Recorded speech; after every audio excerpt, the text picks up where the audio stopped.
O que nós vamos ter agora? Vamos para Londres, então? Então agora vamos para um link diretamente de Londres. Londres que abriu tudo. Isso. Não tem mais Covid em Londres. Nós vamos saber agora com o nosso querido doutor Ricardo Petraco. Ele é cardiologista e professor da Imperial College de Londres, que é internacionalmente conhecido pelo seu trabalho e pesquisa de doença coronariana. É o único cardiologista brasileiro no Reino Unido com PhD pela Imperial College. Chupa sangue. Só? Então vamos conversar com ele agora, com o doutor Vitor. Tudo bem, doutor? Como é que estão as coisas aí em Londres? Ricardo. Parece que Londres é um lugar que a gente tem que observar agora, porque parece que aí não tem mais Covid. É isso mesmo ou não? Olha, um resumo relativamente otimista. As coisas estão melhorando aqui, como tudo foi aberto agora no dia 19 de julho.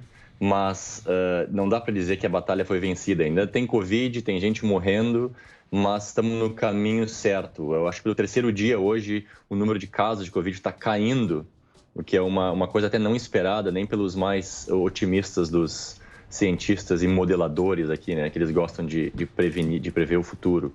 Então as notícias são boas, mas não dá para gerar muito entusiasmo para o pessoal se cair e entrar em ambientes fechados, sem máscara, transporte aqui ainda precisa de máscara. Então, acho que é cedo para comemorar com certeza, mas comparado com o que a gente teve o ano passado e no começo do ano, com certeza as notícias são muito boas.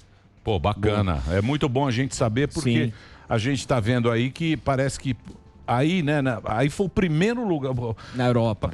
Parece que a Itália também. Foi em 19 Sim. de julho que o Johnson levantou as restrições. Isso. Já pode entrar em bar, já pode. Mas aí continua usando máscara em transporte público, não é isso? Aqui agora o que Boris Johnson fez, ele deixou a cargo do empreendedor ou do dono do estabelecimento decidir. Não é mais lei usar máscara no lugar fechado, a não ser em transporte público. Então no metrô, subterrâneo, em ônibus tem que usar. Mas, por exemplo, para em restaurante, em bar ou em boate, em qualquer lugar fechado, fica a cargo do dono do estabelecimento. Mas, claro, como ninguém quer virar notícia como sendo um foco de um surto de Covid, a grande maioria dos locais fechados está exigindo ou máscara ou passaporte de vacinação, que a gente chama aqui, que é a demonstração de 2 doses da vacina, né? Doutor Ricardo, eu ia perguntar... Posso fazer? O doutor ia perguntar exatamente isso. Como é que está a questão da obrigatoriedade de você provar, né, que você está vacinado? Se está em discussão, por exemplo, se eu for agora, se eu precisar ir para o Reino Unido, qual é a vacina que eles aceitam e se isso está em discussão por aí? No momento, o Reino Unido, cada país aqui tem uma regra diferente. O Reino Unido agora não aceita nenhuma outra vacinação externa. Toda vacinação aqui tem que ser feita no Reino Unido para te considerar vacinado. E a Organização Mundial de Saúde tem uma lista de vacinas que eles aprovaram. E tem outros países, como a Suíça, por exemplo, que está considerando a vacina do Brasil como válida, mesmo a Coronavac, que não é usada aqui na Europa. Então, cada país tem a sua regra. A gente está usando isso muito... Aqui se fala muito da eficácia da vacina. E aí vem a vacina da Janssen, AstraZeneca, falam que a variante Delta ela não funciona em algumas vacinas. Tem uma turma que a gente vacina, aqui a gente fala da importância de ser vacinado, cada um, como o Morgado, que arrumou uma briga aqui no programa, que não cabe a você, desculpa, mas aconteceu. Tá funcionando? Como é que tá a variante Delta? Era só essa a pergunta. Não, uma excelente pergunta. E essa é uma Obrigado. discussão que o pessoal adora de falar e discutir na rede social. Qual a vacina que é a melhor vacina? Qual a melhor eficácia? Não tem como se comparar a eficácia entre vacinas porque os estudos foram feitos em populações diferentes. A grande mensagem final é que todas elas funcionam para prevenir morte e hospitalização. E o grande dado agora mais recente, das últimas semanas ou meses, é que a variante Delta ela se espalha mais fácil, ela é mais fácil de ser transmitida entre indivíduos, mas ela não aumenta a mortalidade, ela não é mais agressiva do ponto de vista de matar mais gente e as vacinas ainda continuam sendo eficazes contra ela. Essa é a grande mensagem final. Então, ninguém está em posição de escolher vacina por eficácia ou não contra o coronavírus. E a gente está vendo isso agora no Reino Unido aqui, exatamente um benefício no mundo real de uma população vacinada. Em torno de 90% dos adultos receberam pelo menos uma dose. E o que a gente vê agora é o que a gente gostaria de ter visto desde o começo, que é o coronavírus aqui virou uma gripezinha, que é os casos estão aumentando, mas a mortalidade não está. Ou seja, a gente consegue conviver com o coronavírus nos próximos meses se isso continuar nesse padrão, né? Então, doutor, é exatamente isso, né? É exatamente isso que a gente vê, porque o que aconteceu em Londres, que a gente tem que olhar, na Inglaterra, né? O Reino Unido aí. O que rola é o seguinte, tem essa nova variante. Sim. Primeiro fizeram aquele lockdown lá que ficou todo mundo, vocês se lembram, né? Ficou todo mundo em casa, vacinação. E faz muito teste aí também. E muito teste nessa população. Mas aí o que aconteceu que a gente tá vendo? Tem muito caso, mas a morte morre pouquíssima gente em relação àquele número que a gente tinha de casos, não é isso? Esse é o benefício da vacinação.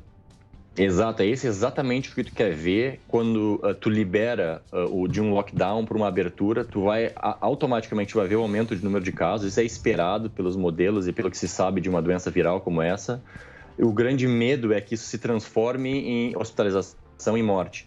E desde a vacinação, no nosso caso aqui, desde a abertura, não se foi observado esse fenômeno, ou seja, é uma comprovação no mundo real, fora de estudos, de que a vacina realmente funciona e que é o único caminho para a gente sair do ponto de vista mundial dessa pandemia global que a gente está vivendo. Então não existe mais nenhuma dúvida do benefício de vacinação.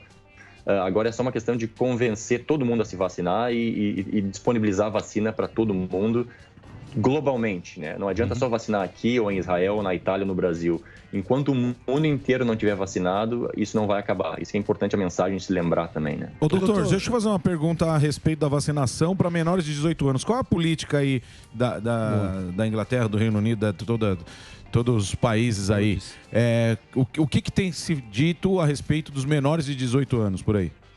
Essa é uma pergunta interessante porque tu entra naquele território em indivíduos que têm baixíssimo risco individual de doença grave e que realmente está vacinando eles para prevenir a morte de outros, que é o caso da doença da gripe, por exemplo, que se faz o ano inteiro. Os estudos demonstraram ser seguros vacinar em criança, mas são estudos relativamente pequenos comparado com a população de crianças no mundo inteiro. Então, a recomendação aqui, por enquanto, é que indivíduos entre 12 e 18 anos vão ser vacinados se tiverem comorbidades ou se tiverem um risco maior de morte pelo coronavírus. Mas não vai ser obrigatório e não vai ser uma vacinação em massa de todas as crianças, como se fez com os adultos, pelo o que não se sabe a longo prazo do efeito da vacina na criança e importante pelo fato de que quando tu protege a população adulta com a vacinação, mesmo que as crianças se tornem vetores de transmitir a doença, tu não vai transmitir isso e transformar isso em aumento de mortalidade. Então essa é a mensagem bastante forte aqui, de que crianças até 18 anos podem ser vacinadas se tiverem comorbidades, mas não vai ser compulsória. Doutor Ricardo, você mencionou claramente que você é a favor que haja uma universalização da vacinação, uma imunização geral. Mas um debate que a gente tem visto aqui com alguma recorrência que o Zuckerman mencionou, mas eu não sei se você captou, é exatamente isso. Eu queria te perguntar se esse debate está se dando aí em terras londrinas, no sentido de a vacinação é uma questão de liberdade individual, de você ter o livre-arbítrio de colocar uma vacina e a composição dela no seu organismo, ou é uma questão de saúde pública que a sua liberdade só vai até onde começa a liberdade do outro? Esse debate está se dando aí? Fala bonito. Com certeza, e cada um tem a sua opinião, a opinião é sempre gratuita, mas é interessante, quando tu conversa com a população mais velha do Reino Unido, com os pais da minha esposa, por exemplo, os pais deles, os avós deles viveram guerras. Então, na época deles, a guerra deles foi a Primeira e a Segunda Guerra Mundial, todos os adultos mais jovens foram chamados para a guerra, e quase 1 milhão morreram na Primeira Guerra Mundial. Então, quando eles veem a população adulta jovem daqui ser contra a vacinação por um risco extremamente baixo de um efeito colateral, a população daqui fica até meio irritada, porque, na verdade, é uma atitude ou de ignorância, que a gente tem que corrigir com educação, ou de egoísmo, ou seja, eu não vou beneficiar o coletivo porque tem um risco extremamente baixo de eu me prejudicar. A minha visão pessoal é de que é uma atitude egoísta não se vacinar como sendo um adulto, mesmo jovem, e que a gente tem que vacinar pelo coletivo e a gente tem que impor normas sociais e até econômicas de fazer com que todo mundo se vacine. Por exemplo, só viaja se vacinar, só entra em restaurante se estiver vacinado.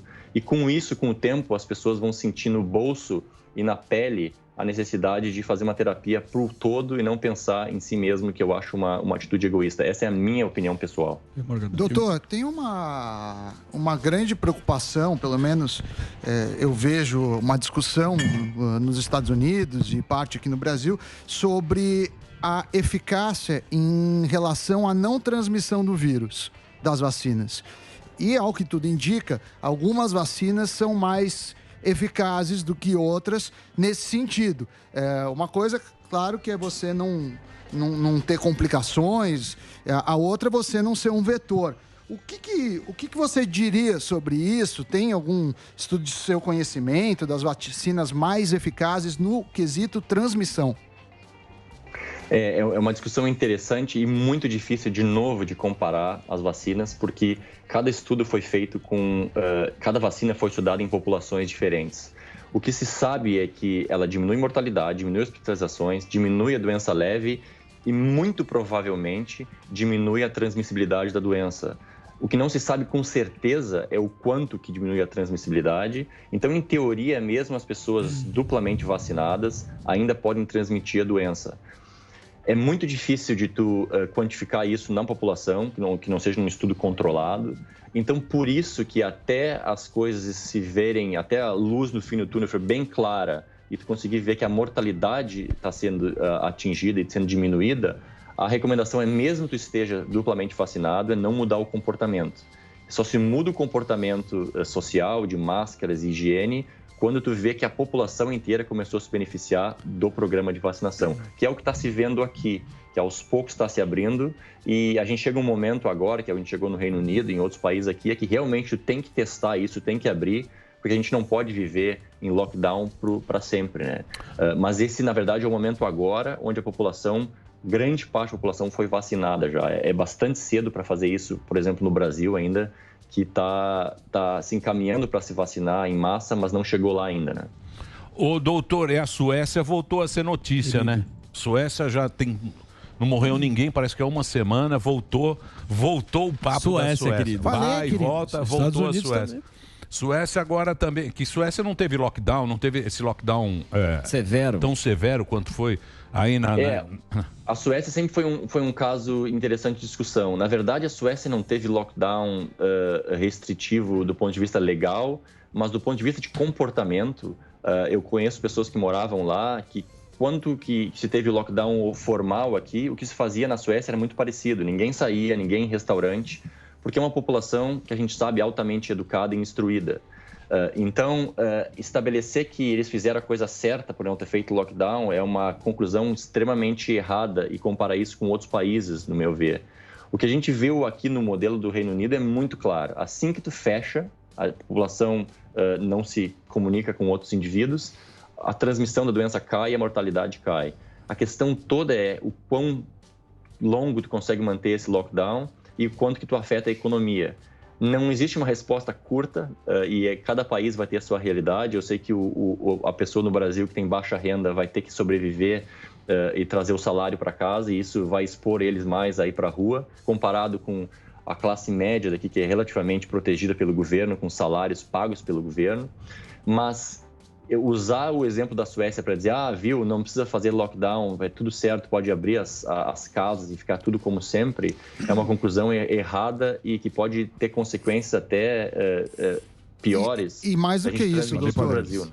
E mais do que isso, por exemplo, se a gente pegar o número de mortes por milhão, na Suécia é 1.450, na Dinamarca é 439, na Noruega também... A metade da população 147, também, né? Não, por milhão. Por milhão. A Suécia é quase 10 vezes por milhão. Do que não, é porque morreu muito mais. Fazer a conta, pô. Pode não Fazer morrer agora. Você já perdeu toda a sua família. Aí fala assim, não, mas agora você não perdeu mais ninguém. Suécia não morre mais ninguém. Mas olha... Também já morreu 1.450 por milhão, contra 439 da Dinamarca, contra 147 Deixa eu perguntar uma coisa, Noruega. doutor, deixa eu perguntar... Não, perguntar pro doutor agora. Sim, que é... pro doutor. O doutor é gaúcho, né, doutor? Você tá há quanto tempo aí no Imperial College? 16 anos aqui na Inglaterra. E há 10, 11 na Imperial College. Já fiz todo o meu treinamento aqui, então por isso tem quase uma vida. É quase um inglês, quase um lord inglês. Pô, é difícil entrar no Imperial College, é um dos mais seletivos do mundo. Sim. E fala e aí também tem essa briga, a Suécia, tá igual aqui o Brasil, aí o pessoal aí na Europa? Não, aqui o pessoal aceitou um pouco mais a necessidade de fazer lockdown. É claro, qualquer lugar vai ter discussões. Aqui tem grupo anti-vacina também, aqui tem grupo anti-lockdown. A diferença aqui eu acho que é um povo um pouco menos vocal do que no brasileiro, que acessa menos a mídia social para ficar emitindo opiniões. Tem muito menos, digamos assim, médicos de WhatsApp e especialistas de WhatsApp aqui do que tem no Brasil. Mas, obviamente, que a discussão sempre existe. Existem críticas do governo, existem pessoas que acham que o governo fez extremamente errado em fazer lockdown, outros que acham o oposto. Então, assim, a pior situação agora é estar na pele de qualquer governante, porque tem que tomar decisões como essa. E é claro que a gente critica alguns e comenta que outros fizeram a coisa certa, mas o grande acerto aqui do Boris Johnson e do governo foi ter comprado as vacinas bastante cedo. Vocês lembram que eles gastaram bilhões de libras aqui, mesmo antes das vacinas terem sido aprovadas em estudos. Então, foi, na verdade, uma aposta que eles fizeram, que poderiam ter perdido dinheiro, que, na verdade, se paga agora com dividendos quando a população está vacinada em massa muito antes dos outros países, né? Sim. Mas é uma situação muito difícil de julgar na época. E nesse caso que você falou, doutor, do comportamento social, se a gente colocar numa saia justa, obviamente, mas em Londres abriram os pubs e a gente viu nos Estados Unidos alguns festivais de música, a molecada tá saindo pra caramba. A Eurocopa, comemoração. Comemoração, fanfest e por aí vai. Você é a favor da linha de... Porque a gente, quando o Dória vem aqui, ele fala, olha, fase roxa, fase amarela, e tem alguns estabelecimentos que são abertos ou não. Pubs e baladas, você é a favor? Porque esse setor sofreu muito. É difícil. Eu acho que depende muito da época. No começo da pandemia, no pico, quando tinha gente morrendo a milhares por dia, não existe nenhuma discussão que entretenimento, restaurantes e bares têm que ser fechados. Quando tu começa a abrir a economia e abrir uma vida normal para a população, o argumento é que a vida tem que voltar ao normal. E quando tu vê que a população não está morrendo com a doença e que as hospitalizações estão controladas, é muito difícil de justificar não deixar esse setor abrir também, porque tem que se lembrar que os donos de pubs e restaurantes e de mercados têm que sobreviver também. Então, eu acho que agora é o momento certo de testar isso. É claro que pode haver um arrependimento, daqui a uns meses a mortalidade pode aumentar e todo mundo vai criticar isso, mas em algum momento isso tem que ser testado. E eu acho que esse é o momento certo agora, porque as crianças não estão na escola, então está todo mundo de férias, então tem menos transmissão em grupo nas escolas, para a gente testar e ver o que acontece com a volta à vida normal, né? Ninguém pode viver fechado para sempre. Pô, doutor, muito obrigado por ter atendido a gente. Aula. Um papo muito bacana, uma aula aqui com o doutor. Legal. Mandar um abração, um brasileiro nosso lá que está lá no Imperial College, que a gente tem o maior orgulho de ter brasileiros aí pelo mundo inteiro. Pô, muito obrigado pelo papo aqui com a gente, tá? Grande abraço, obrigado. Valeu.